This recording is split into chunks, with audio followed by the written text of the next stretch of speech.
श्राप क्रोध से नहीं, पीड़ा से जन्मा था। देवप्रयाग के लोग सोचते रहे कि उनके पूर्वज नाराज हैं, पर सच तो यह था कि वे बस भुला दिए जाने के गहरे अकेलेपन में थे। ये एक ऐसा सत्य था जो किसी शास्त्र में नहीं, बल्कि एक टूटे हुए दिल की खामोशी में लिखा था, और इसे पढ़ने के लिए आंखों की नहीं, आत्मा की जरूरत थी।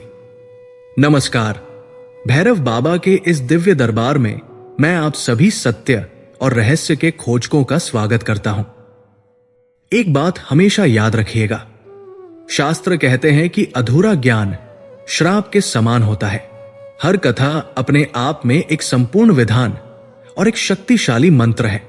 इसे बीच में छोड़ने वाला व्यक्ति पुण्य का नहीं, बल्कि दोष का भागी बनता है। इसलिए इस दिव्य कथा सागर में गोता लगाने से पहले वीडियो को लाइक करें, चैनल को सब्सक्राइब करके इस अलौकिक परिवार का हिस्सा बने और कमेंट में जय श्री राम लिखकर इस कथा यज्ञ में अपनी आहुति अवश्य दें। आइए अब आरंभ करते हैं। देवप्रयाग की धरती पर सूरज की पहली किरणें जब पड़ती थी तो वे सोने की तरह चमकते मंदिरों के कलशों से टकराकर एक दिव्य आभा उत्पन्न करती थी। दूर से देखने पर यह गांव किसी ऋषि की कल्पना जैसा प्रतीत होता था, जहां पवित्रता और शांति का वास हो। परंतु यह चमक एक धोखा थी, एक ऐसा सुनहरा पर्दा जिसके पीछे एक अंतहीन और कठोर गरीबी का अंधकार छिपा था। देवप्रयाग, जिसका नाम ही देवों के संगम पर आधारित था, स्वयं एक श्राप के बोझ तले दबा हुआ था। यहां की हवा में एक अजीब सी उदासी घुली हुई थी, एक ऐसी निराशा जो पीढ़ियों से चली आ रही थी और अब लोगों की आत्मा में बस चुकी थी। गांव के लोग मेहनती थे, उनकी भुजाओं में बल था और दिलों में उम्मीद की एक क्षीण सी लौ अब भी टिमटिमाती थी। वे सुबह होने से पहले ही अपने खेतों की ओर निकल पड़ते। उनकी कुदालें पथरीली जमीन से टकराकर एक संघर्षपूर्ण संगीत उत्पन्न करती। महिलाएं मीलों दूर से पानी के घड़े सिर पर रखकर लाती। उनके चेहरों पर समय से पहले ही झुर्रियां पड़ गई थी। बच्चे, जिन्हें खिलखिलाना चाहिए था, अक्सर शांत और गंभीर रहते। उनकी आंखों में एक ऐसी समझदारी थी जो उम्र से कहीं ज्यादा थी, लेकिन उनकी सारी मेहनत व्यर्थ जाती थी। खेतों में बीज तो बोए जाते थे, पर फसलें हमेशा कमजोर और अधमरी सी उगती थी, जैसे धरती अपनी कोख से कुछ भी देने को तैयार ना हो। जो कुछ थोड़ा बहुत उगता, उसे या तो कोई अज्ञात बीमारी खा जाती या असमय बारिश उसे नष्ट कर देती। गांव के छोटे मोटे व्यवसाय शुरू होने से पहले ही दम तोड़ देते। कुम्हार के चाक पर बने बर्तन आग में चटक जाते, बुनकर के करघे का धागा बार बार टूट जाता और लोहार की धौंकनी से निकली आग लोहे को पिघलाने में असमर्थ लगती। हर घर, चाहे वो पत्थर का बना हो या कच्ची मिट्टी का, एक अजीब सी ठंडक और खालीपन से भरा रहता था। चूल्हे जलते थे, पर उनसे निकली गर्मी दीवारों की नमी को सोख नहीं पाती थी। बर्तन खाली रहते थे, पेट आधे भरे और मन हमेशा एक अनजाने भय से ग्रस्त। ऐसा लगता था जैसे कोई अदृश्य परछाई हर घर, हर व्यक्ति पर छाई हुई हो, जो उनकी खुशियों को सोख लेती थी और उनकी आशाओं को निगल जाती थी।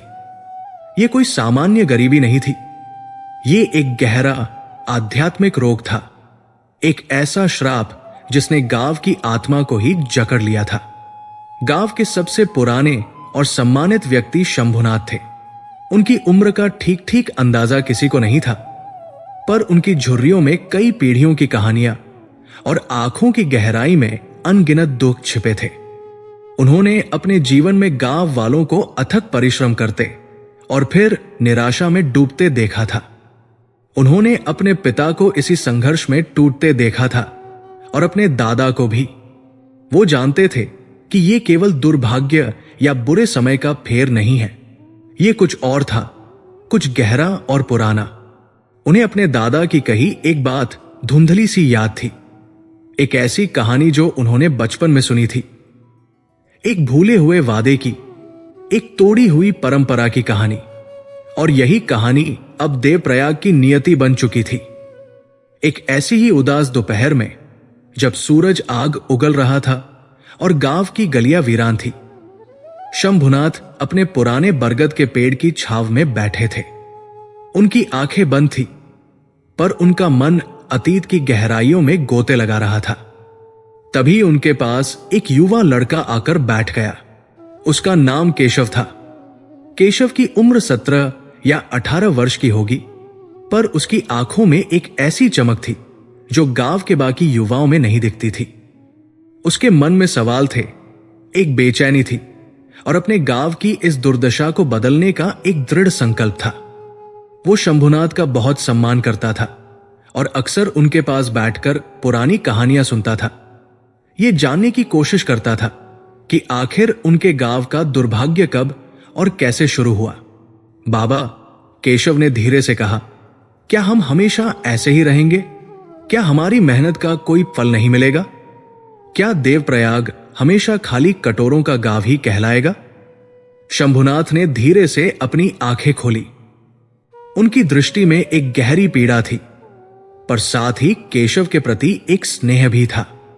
उन्होंने केशव के कंधे पर अपना झुर्रियों भरा हाथ रखा और बोले, बेटा, हमारे दुख का कारण हमारी मेहनत में कमी नहीं, बल्कि हमारे कर्मों में हुई एक बहुत बड़ी भूल है। यह कोई साधारण कहानी नहीं है। यह हमारे इतिहास का वो काला पन्ना है जिसे सबने भुला दिया है। आज मैं तुम्हें वो कहानी सुनाऊंगा। शंभुनाथ की आवाज में एक गंभीरता आ गई और वातावरण में एक रहस्यमयी शांति छा गई। यह कहानी तब की है जब देवप्रयाग सिर्फ एक विचार था। हमारे पूर्वज जिन्होंने इस गांव की नींव रखी, वे बहुत सफल और धनी व्यापारी थे। उनका व्यापार दूर दूर तक फैला था और सोने चांदी की कोई कमी नहीं थी। वे अपनी सफलता के नशे में इतने चूर हो गए कि वे अहंकारी और आत्म केंद्रित हो गए। उन्हें लगता था कि जो कुछ भी उन्होंने हासिल किया है वो सिर्फ उनकी अपनी काबिलियत और मेहनत का नतीजा है। वे ये भूल गए कि एक विशाल पेड़ भी अपनी जड़ों से ही पोषण पाता है और हमारी जड़ें हमारे पूर्वज होते हैं। पितृपक्ष का समय आया। शंभुनाथ ने अपनी बात जारी रखी। ये वो समय होता है जब हम अपने पितरों को याद करते हैं, उनके प्रति आभार व्यक्त करते हैं और श्राद्ध के अनुष्ठानों के माध्यम से उनकी आत्मा की शांति के लिए प्रार्थना करते हैं। ये एक सेतु है जो जीवित और मृत लोगों की दुनिया को जोड़ता है। लेकिन हमारे संस्थापकों ने इन अनुष्ठानों को एक पुराना अंधविश्वास कहकर त्याग दिया। उन्होंने कहा, जो चले गए वे चले गए। हम जीवित लोगों को अपनी प्रगति पर ध्यान देना चाहिए, न कि इन व्यर्थ के रीति रिवाजों पर। उन्होंने अपने पूर्वजों की उपेक्षा की, उनके लिए जल का एक तर्पण तक नहीं किया। उन्हें लगा कि उनकी तिजोरियों में भरा धन ही उनका सबसे बड़ा आशीर्वाद है। केशव मंत्रमुग्ध होकर सुन रहा था। उसे ऐसा महसूस हो रहा था जैसे वो समय में पीछे चला गया हो और ये सब अपनी आंखों से देख रहा हो। कहानी अपने चरम पर तब पहुंची, शंभुनाथ की आवाज में एक कंपन था, जब गांव में एक महान महर्षि का आगमन हुआ। उनके चेहरे पर ब्रह्मा का तेज था और उनकी आंखों में त्रिकाल का ज्ञान। उन्होंने गांव के संस्थापकों को इकट्ठा किया और उन्हें चेतावनी दी। उन्होंने कहा, तुम मूर्ख हो, तुम उस डाल को काट रहे हो जिस पर तुम बैठे हो। जैसे एक पेड़ की जड़ें उसे अदृश्य रूप से पोषण देती है, उसे तूफानों में सीधा खड़ा रखती है, वैसे ही तुम्हारे पूर्वजों का आशीर्वाद तुम्हारी समृद्धि को बनाए रखता है। जब जड़ें काट दी जाती हैं तो पेड़ चाहे कितना भी विशाल क्यों न हो, वो सूखने लगता है, उसके पत्ते झड़ने लगते हैं और अंत में वो ढह जाता है। तुमने अपने पूर्वजों का अनादर करके अपनी जड़ों को काट दिया है। तुम्हारा धन, तुम्हारी सफलता, सब कुछ रेत के महल की तरह ढह जाएगा। लेकिन अहंकार में अंधे हमारे संस्थापकों ने महर्षि का उपहास किया। उन्होंने उनकी चेतावनी को एक बूढ़े आदमी का प्रलाप कहकर नजरअंदाज कर दिया। महर्षि दुखी हुए, पर उन्होंने कहा, जैसा तुम बोओगे वैसा ही काटोगे। आज से ये गांव एक अंतहीन गरीबी के श्राप से ग्रस्त होगा। तुम्हारे कटोरे हमेशा खाली रहेंगे, तुम्हारी मेहनत निष्फल जाएगी और तुम्हारे घरों में कभी समृद्धि का वास नहीं होगा जब तक कि तुम अपनी भूल को समझकर उसका प्रायश्चित न कर लो। इतना कहकर महर्षि चले गए और उसी दिन से देवप्रयाग पर खाली कटोरे का श्राप लग गया। कहानी सुनकर केशव सन्न रह गया। उसके रोंगटे खड़े हो गए थे। उसे आज पहली बार समझ आया कि उनके गांव की समस्या आर्थिक नहीं बल्कि आध्यात्मिक थी। शंभुनाथ ने एक गहरी सांस ली और आगे बोलना शुरू किया। लेकिन बात सिर्फ इतनी ही नहीं है केशव, इस श्राप ने हमारे जीवन के हर पहलू को प्रभावित किया है, हमारे घरों की बनावट से लेकर हमारे भाग्य के सितारों तक। उन्होंने अपने आसपास के घरों की ओर इशारा करते हुए कहा, देखो, हमारे गांव के ज्यादातर घरों का मुख्य प्रवेश द्वार दक्षिण दिशा की ओर है। वास्तु शास्त्र के अनुसार दक्षिण दिशा यम की दिशा है, मृत्यु के देवता की। पितृपक्ष के दौरान अपने पूर्वजों के अनुष्ठानों के लिए यह दिशा शुभ मानी जाती है क्योंकि ये पितृलोक का मार्ग है। लेकिन जब घर का मुख्य द्वार ही इस दिशा में हो तो घर में सकारात्मक ऊर्जा का प्रवेश रुक जाता है। ये ऐसा है जैसे हमने समृद्धि और खुशी के लिए दरवाजा बंद करके दुर्भाग्य और पीड़ा के लिए खोल दिया हो। हमारे पूर्वजों की आत्माएं शांत नहीं हैं और ये दिशा हमें लगातार उनकी अतृप्ति की याद दिलाती है।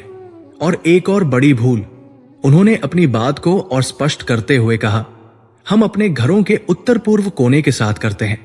ये कोना, जिसे ईशान कोण कहते हैं, सबसे पवित्र स्थान होता है। ये भगवान शिव का स्थान है, देवों का स्थान। ये वो जगह है जहां से दिव्य ऊर्जा, ब्रह्मांडीय शक्ति और पैतृक आशीर्वाद हमारे घर में प्रवेश करते हैं। इस कोने को हमेशा साफ, खुला और हल्का रखना चाहिए।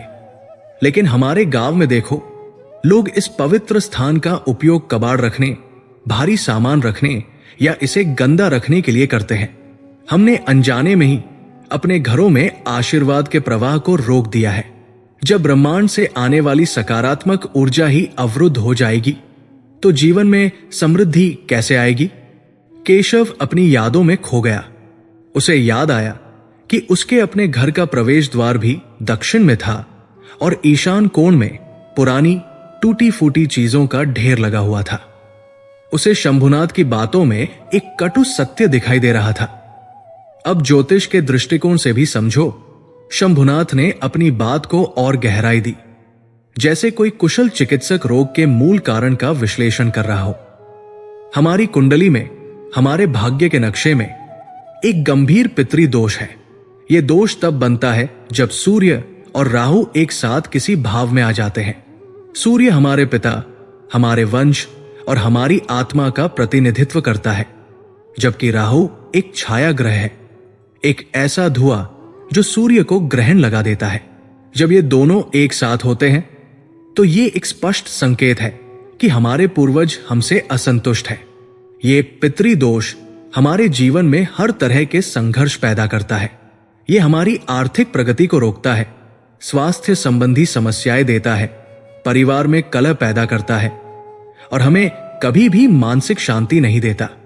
ये एक ऐसा कर्मिक ऋण है जिसे हमारी पीढ़ियां चुका रही है। शंभुनाथ की बातें किसी प्राचीन ग्रंथ के श्लोकों की तरह थी, जो कठिन थी पर सत्य के प्रकाश से भरी हुई थी। केशव को अब अपने गांव की पूरी तस्वीर साफ दिखाई दे रही थी। यह सिर्फ एक श्राप नहीं था, यह गलतियों की एक श्रृंखला थी, अज्ञानता का एक जाल था जिसे उन्होंने खुद ही बुना था। शंभुनाथ कुछ देर चुप रहे। उन्होंने अपनी आंखें बंद कर ली, जैसे वह किसी गहरे रहस्य पर से पर्दा उठाने की तैयारी कर रहे हों। जब उन्होंने आंखें खोली तो उनकी दृष्टि में एक अजीब सी चमक थी। उन्होंने केशव की ओर झुककर धीमी, रहस्यमयी आवाज में कहा, लेकिन हर श्राप के साथ उसका तोड़ भी होता है, हर ताले के लिए एक चाबी होती है। उनकी कहानी एक पहेली के साथ समाप्त हुई, जिसके शब्द केशव के मन में गूंजने लगे। श्राप को पैसे से नहीं बल्कि प्रेम के एक भूले हुए कृत्य से उठाया जा सकता है। कुंजी उस जगह पर है जहां अब कोई नहीं देखता। ये पहेली केशव के जहन में एक तीर की तरह चुभ गई। प्रेम का भूला हुआ कृत्य, ऐसी जगह जहां कोई नहीं देखता, इसका क्या मतलब हो सकता है? गांव वालों ने तो हर तरह की पूजा पाठ करके देख ली थी, हर तरह के दान पुण्य करके देख लिए थे, पर कुछ भी नहीं बदला था। शंभुनाथ ने केशव के चेहरे पर उभरे प्रश्नों को पढ़ लिया था। उन्होंने धीरे से मुस्कुराते हुए कहा, इसका उत्तर तुम्हें खुद खोजना होगा केशव। तुम्हारे दिल में जो आग है, जो अपने गांव के लिए कुछ करने की तड़प है, वही तुम्हारा मार्गदर्शन करेगी। अध्याय का अंत उस गहन सस्पेंस के साथ हुआ। सूरज अब ढल रहा था और मंदिरों के कलशों पर नारंगी रंग की अंतिम किरणें पड़ रही थी। लेकिन केशव के अंदर एक नए सूरज का उदय हो रहा था। उसके मन में भय नहीं, बल्कि एक दृढ़ संकल्प था। शंभुनाथ की कहानी ने उसे निराश नहीं किया था, बल्कि उसे एक उद्देश्य दे दिया था। वो उस भूले हुए कृत्य को खोज निकालेगा। वो उस जगह को ढूंढेगा जहां अब कोई नहीं देखता। वो देवप्रयाग को इस श्राप से मुक्त कराएगा। वो अपने गांव के खाली कटोरों को फिर से भरेगा, सिर्फ अन्न से नहीं, बल्कि सम्मान, आशा और समृद्धि से। हवा में अब भी वही पुरानी उदासी थी, लेकिन केशव के लिए अब यह निराशा का नहीं, बल्कि एक चुनौती का प्रतीक थी। उसकी यात्रा अब शुरू हो चुकी थी, एक ऐसी यात्रा जो उसे अपने गांव के भूले हुए अतीत की गहराइयों में ले जाएगी और उसके भविष्य की नियति को हमेशा के लिए बदल देगी। शंभुनाथ के शब्द केशव के मन में एक मंत्र की तरह गूंज रहे थे। उनकी पहेली उसकी आत्मा में एक बीज की तरह बो दी गई थी। श्राप को पैसे से नहीं, बल्कि प्रेम के एक भूले हुए कृत्य से उठाया जा सकता है। कुंजी उस जगह पर है जहां अब कोई नहीं देखता। कहाँ थी वो जगह? वो कौन सा कृत्य था जिसे सब भूल चुके थे? केशव की रातें अब बेचैनी में कटती थी और दिन एक अनवरत खोज में। उसने गांव के हर कोने को अपनी आंखों से छान मारा। उसने पुराने कुओं में झांका, बरगद के खोखले तनों को टटोला और मंदिरों के उन तहखानों तक गया जहां चमगादड़ों का वास था। पर उसे कुछ नहीं मिला। हर जगह वैसी ही दिखती थी जैसी हमेशा से थी, उदास, उपेक्षित और श्राप की परछाई में लिपटी हुई। फिर एक दिन जब वो गांव की सीमा पर बैठा डूबते सूरज को देख रहा था, उसकी नजर दूर पहाड़ी पर स्थित एक खंडहर पर पड़ी। वो एक पुराना परित्यक्त मंदिर था, जिसके बारे में गांव में कई डरावनी कहानियां प्रचलित थी। लोग कहते थे कि वहां बुरी आत्माओं का वास है, कि जो भी वहां रात में जाता है वो लौटकर नहीं आता। गांव का कोई भी व्यक्ति उस दिशा में देखने तक की हिम्मत नहीं करता था। वो सचमुच एक ऐसी जगह थी जहां अब कोई नहीं देखता। केशव के दिल में एक बिजली सी कौंधी, यही वो जगह हो सकती है। उसके अंदर का डर एक पल के लिए उसे रोकने की कोशिश कर रहा था, लेकिन उसके संकल्प की आग उस डर से कहीं ज्यादा प्रचंड थी। वो अपने गांव को यूं ही तिल तिल कर मरते नहीं देख सकता था। अगली सुबह सूरज उगने से पहले ही केशव उस पहाड़ी की ओर चल पड़ा। रास्ता कांटों और कंटीली झाड़ियों से भरा था, मानो प्रकृति स्वयं उस रहस्य को छिपाए रखना चाहती हो। उसके कपड़े फट गए, शरीर पर कई खरोंचे आई, पर वो रुका नहीं। जैसे जैसे वो मंदिर के करीब पहुंचता गया, हवा भारी होती गई और एक अजीब सी खामोशी ने उसे घेर लिया। मंदिर की हालत बेहद जर्जर थी। उसकी दीवारों पर काई जमी हुई थी, शिखर का एक हिस्सा टूटकर गिर चुका था और उसके प्रांगण में जंगली घास उगाई थी।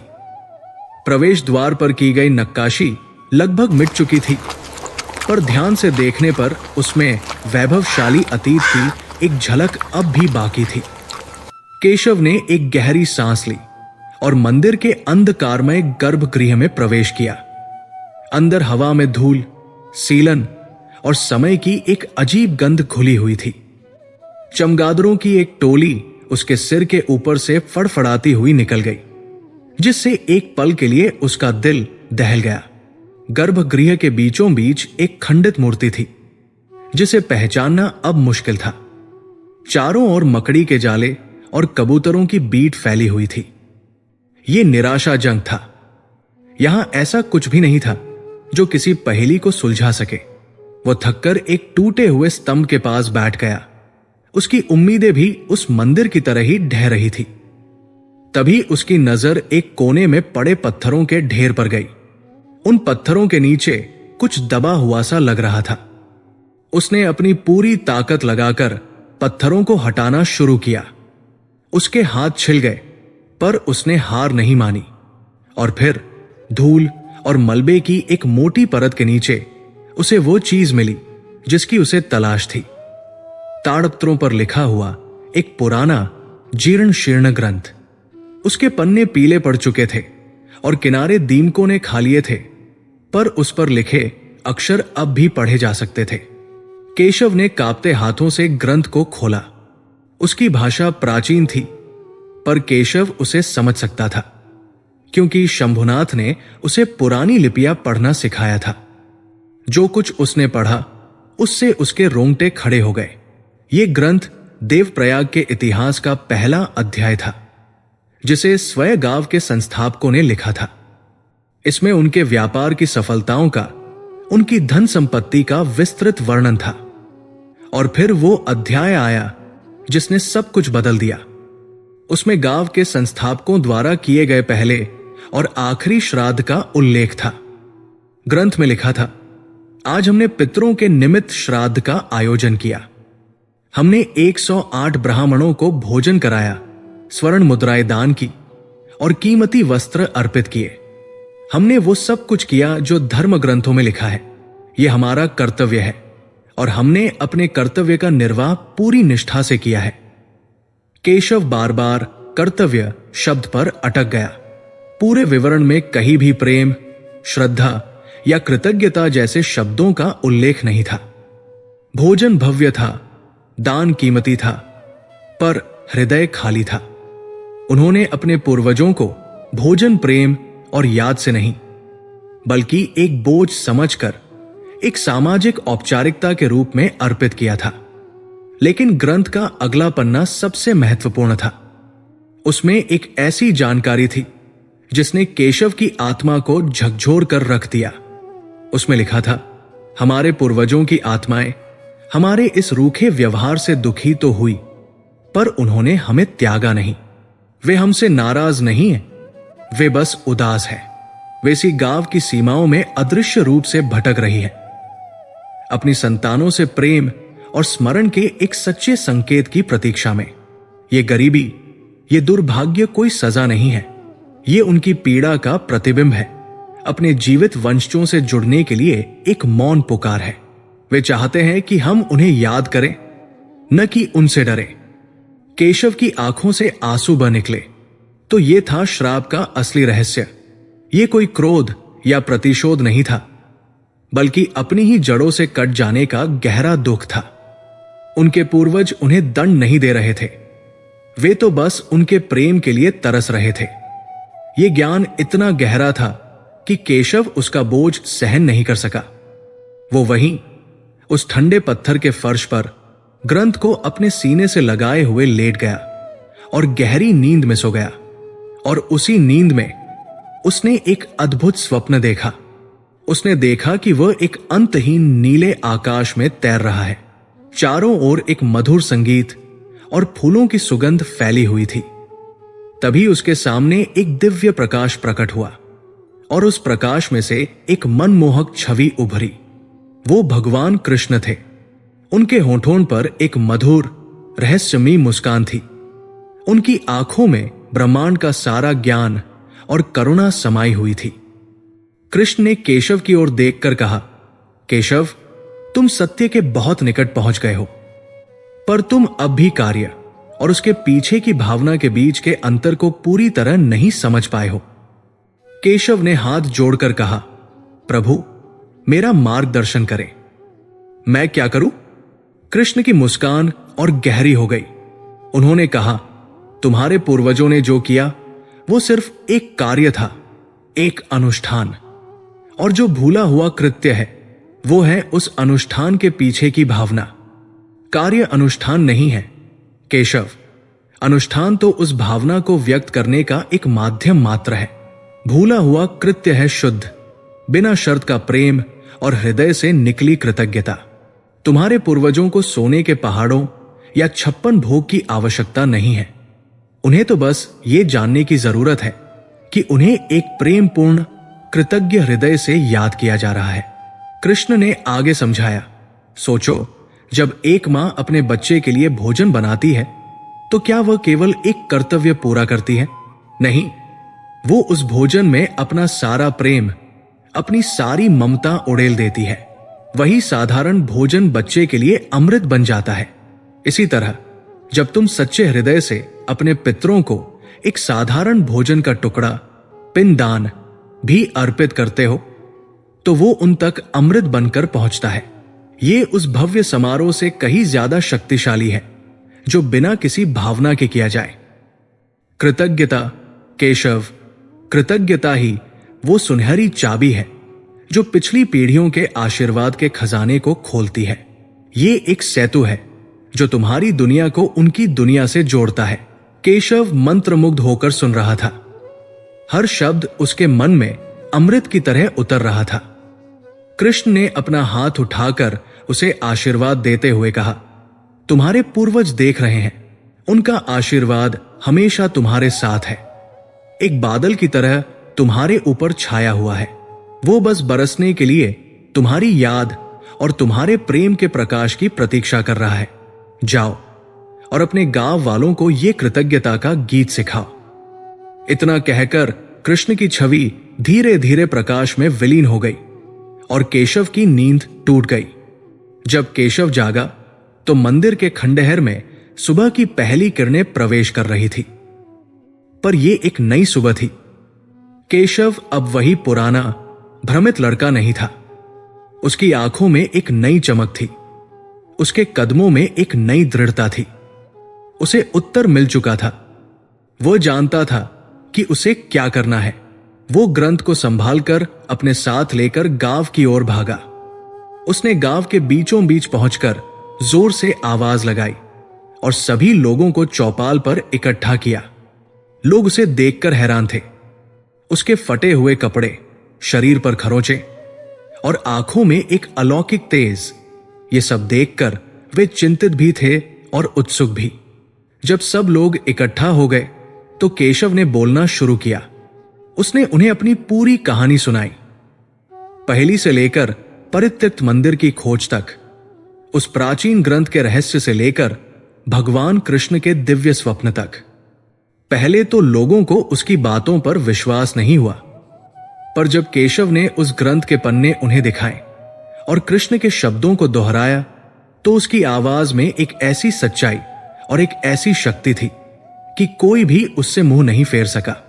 उसने उन्हें समझाया कि वे जिनसे डरते आए हैं वे उनके दुश्मन नहीं, बल्कि उनके अपने ही दुखी पूर्वज हैं जो उनके प्रेम के प्यासे हैं। फिर केशव ने उन्हें समाधान बताया जो इतना सरल था कि किसी ने कभी उस पर ध्यान ही नहीं दिया था। हमें बड़े बड़े यज्ञ या दान करने की जरूरत नहीं है, उसने कहा। हमें बस अपने दिलों को खोलने की जरूरत है। सबसे पहले आज ही हम सब अपने अपने घरों के उत्तर पूर्व कोने, ईशान कोण को साफ करेंगे।